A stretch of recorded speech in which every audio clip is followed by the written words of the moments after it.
Hello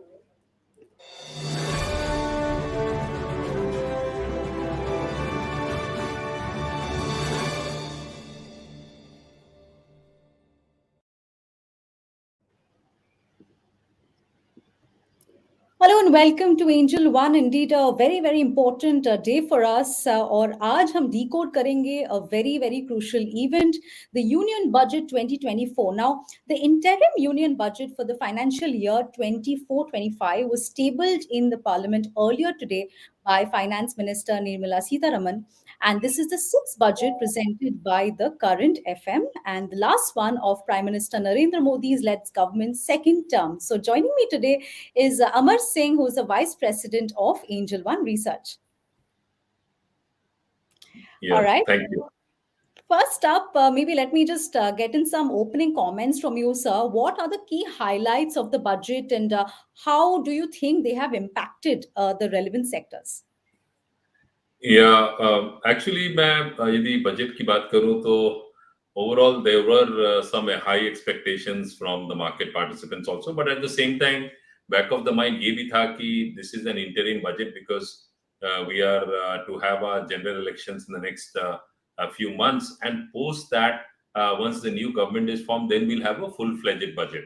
तो ये एक thinking back of the mind में थी, लेकिन साथ में ये भी था कि maybe there could be some I would say tax exemptions or some benefits to different sectors and income tax pays, but that was not to be so.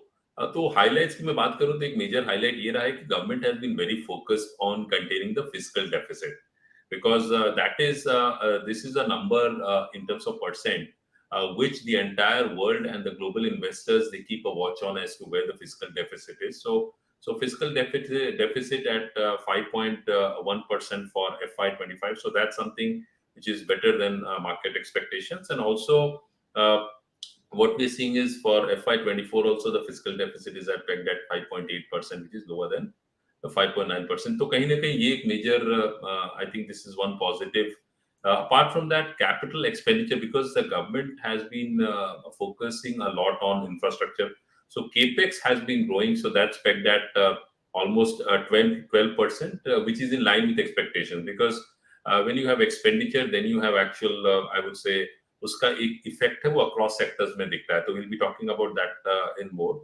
So that would support, and if you look at the capex spending, that's roughly around 3.4% of the GDP. तो कहीं ना कहीं ये सब जो है वो थोड़े की highlights हैं जिसपे overall market participants का एक नजर था. All right. As a follow-up to that, it appears that the government's focus on infrastructure काफी strong रहा है. If you may be just shed some light on that. So infrastructure definitely has been a very strong focus area of the government. If you look at the last 10 years, and if you look earlier also, the way ports have been built, the way airports have been built, almost 140 new airports have been have overall come up.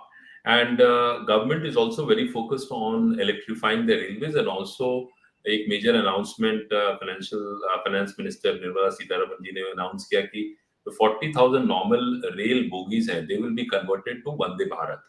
So that's a major number. तो उसका एक impact हमें जरूर देखने को मिलेगा in terms of better quality of service, comfort of passengers, safety and convenience. इसके अलावा 3 major rail corridors were also announced.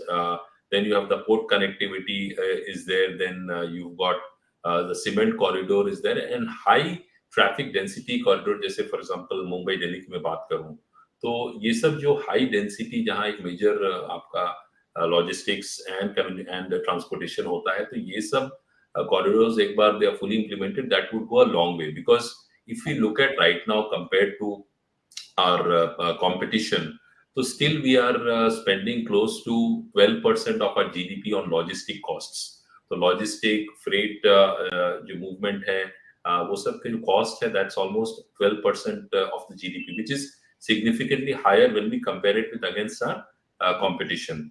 तो जब आपकी quality of transportation improve होती है, then you cut down on time also, which again is very valuable. So that's I think a very positive for the overall economy at large. So इसके जो benefits हैं वो हमें देखने को मिल रहे हैं. और आने वाले decade में we'll see significant more benefits. That's the reason the government is focused on ports, roads, as well as railways, and apart from airports. Right. So, were there any unexpected or maybe major surprises within the budget that have garnered some attention? Renewable energy has gained some mention in the budget. Can you maybe elaborate on the same? See, overall, renewable energy is definitely area not only in India but across the world. We are looking at renewable energy, so it could be solar, it could be wind, because it's like that the developed countries, to a very great extent, they're moving away from the coal-based and I would say fuel-based energy systems and moving more towards cleaner fuel. It could be nuclear, it could be renewables in terms of I would say wind or the solar. तो कहीं ना कहीं यहाँ government, Indian government is also focused very much on that. And one announcement which the government has announced in this budget is that almost 10 million households they will be enabled to obtain up to 300 units of free electricity per month through rooftop solarization. तो solar panels जो हैं वो use करेंगे और almost 1 crore households can take the benefit of this. तो इसमें roughly around 300 units of electricity जो consumption है उनको वो free मिलेगा, and the rest can also be saved. So this will also have a significant impact on our household savings. So roughly it's estimated 15 to 18,000 crores worth of annual savings would happen to the households. So this is one major, I would say, positive development which would have an impact on companies which are operating in these areas. Right. Now, Amar sir, among various sectors, which one have witnessed gains? The government has announced a thrust in housing development. What impact do you think will it have in the overall economy? So government has a slogan also, "Sabka Saath, Sabka Vikas," and government is very focused on ensuring that there are homes being built for the people across the board. And another initiative which the government has taken up is that 2 crore homes, more homes will be taken up in the next 5 years. To meet the requirements arising from the increase in number of families. So though almost 2 crore is roughly around 40, if you look at a 5-year period, so roughly around 40 lakh new homes to be built. So this is under the PM Awas Yojana, Grameen. So इसमें क्या होगा कि what will happen is that because housing sector is such that it has an impact across different sectors. So it would have an impact on the housing finance sector. It would have an impact on cement, steel, and the paints industry. So which would have reflect a significant positive impact across different sectors. Because the housing sector, there is a growth in the housing sector, or there is a significant heightened activity in the housing sector that tends to percolate across different sectors, and this government is very much focused on doing this. Right. Taking that word forward, focus. Government's focus on technology also continue to remain very strong. And what does budget have for India in terms of tech? So the government also understands that, and the government has been effectively using, because एक statement finance minister Nirmala Sitharaman ji का था कि जो time for tax assessment was somewhere around 93 days or something, 90 plus days. Now that's almost 1/9, almost roughly around 10 days. So a lot of technology is also being used by the government in different and big projects. So the government also understands that technology is going to play a major force. And if you look at India as a country, also we are a services-oriented sector where technology plays a very important role. IT plays a very important role across different sectors.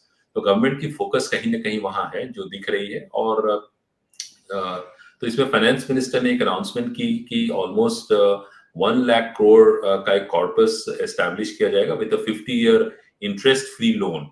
And this corpus will provide long-term financing or refinancing with long tenors and low or nil interest rates. तो इससे क्या होगा? This will encourage the private sector to scale up research and innovation significantly in sunrise industries. So जहाँ growth दिख रही, जैसे for example AI is an area, big data is an area, and I would say it's percolating across sectors. It's not that it's going to be only specific to pharma or it could be only specific to banking. It will be across sectors. तो जो भी sectors में use करना चाहते हैं, technology को leverage करना चाहते हैं, यूज करना चाहते हैं, for them the government has taken up this initiative, which is a sizable corpus of 1 lakh crore with a 50-year interest. It's a 50-year interest-free loan. So the corporates can take advantage of it for research and innovation. This is an area where we definitely, as a country, need to focus more, because if you look at other countries, be it Japan, be it China, be it US, be it some European countries as well as Israel, they are far ahead in technology in many significant areas. So ये एक काफी अच्छा कदम रहा है, जिसका फायदा जो है आने वाले समय में जो कॉर्पोरेट्स हैं वो उठा पाएंगे. Right. So addressing the elephant in the room, जिसके बारे में सारे बात कर रहे हैं, there appears to be major disappointment among the income taxpayers, as there was, nothing for them in the budget. What do you have to say on that?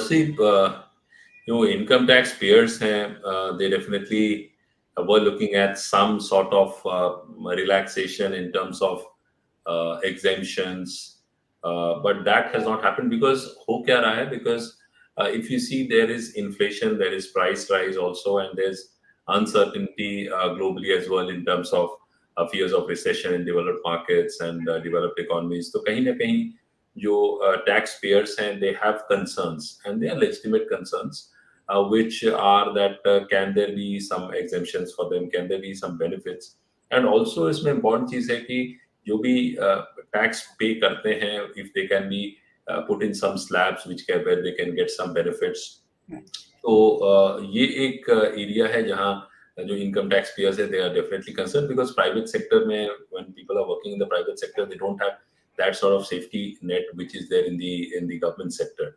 So this again is one reason why I would say the income tax pays were looking for some I would say concession or some exemptions. But as I had started earlier, this being an interim budget, so you can have expectations, but the chances of it materializing in the interim budget was comparatively low, and that's what we witnessed. So hopefully, when the full budget is presented by the new government post the general elections, maybe there could be some good news and some positives for the income taxpayers. So you'll have to have patience till the next, I would say, full-fledged budget. All right. As we move to the end of the conversation, maybe let's take some closing comments. So, in your assessment, sir, how do you rate the overall impact and the effectiveness of the budget in addressing the country's economic priorities? So, if I look at the budget, see, if you look at the markets also are a very, I would say, a good barometer to measure as to how the markets have really like the budget, or what's the view on of them on the budget. So it's more or less neutral, because across I would say the benchmark indices are more or less trading flat. So it means that they've neither been very disappointed, neither they've been very enthused, but they are overall happy, because as I said, I would say more or less satisfied with the budget, majorly with the fiscal deficit number. So that's a major, I would say, plus. And also the best part is that going forward, India is a place to be, because we'll see a lot of inflows in terms of foreign investors.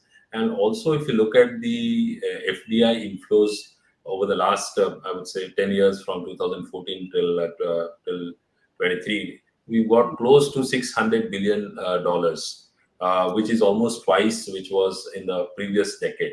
So that speaks volumes for itself, and that also shows that India as a country is being recognized now not only as a services a country which offers services, but also from a manufacturing base, because now we are getting I would say iPhones are being manufactured, other I would say equipment, and defense is now a major area where we are getting into self-reliance and exporting. So there are certain areas where we have potential and opportunity.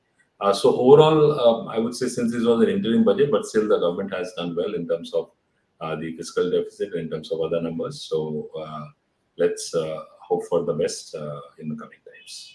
Absolutely hoping for the best. It's a wrap for today, and stay tuned as we bring to you a thorough breakdown of the budget today on our YouTube channel. Special thanks to Amar sir for joining us today. Thank you. All right. Thank you so much for joining in, and thank you so much for watching. Have a good day.